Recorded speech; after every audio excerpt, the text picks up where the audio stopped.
Fire and fury corps ने इत्तला दी है कि कैप्टन फातिमा वसीम हिंदुस्तानी फौज की पहली खातून मेडिकल ऑफिसर बन गई हैं, जो सियाचिन ग्लेशियर पर एक ऑपरेशनल पोस्ट पर तैनात की गईं और ये दुनिया का सबसे ऊंचा मैदान जंग है।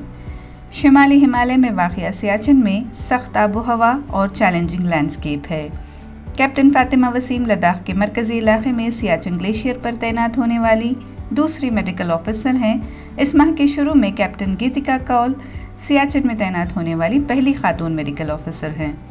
हिंदुस्तानी फौज के फायर एंड फ्यूरी कॉर्प्स ने फौज में जेंडर इंक्लूजन के लिए कैप्टन फातिमा की तैनाती की अहमियत बताते हुए सोशल मीडिया पर इसका ऐलान किया है।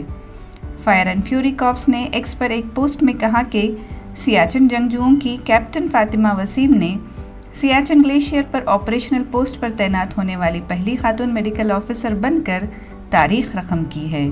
फातिमा को सियाचिन के बैटल स्कूल में सख्त तरबियत के बाद 15,200 फीट की बुलंदी पर एक पोस्ट में शामिल किया गया था, जो उनके बुलंद हौसले की दलील है।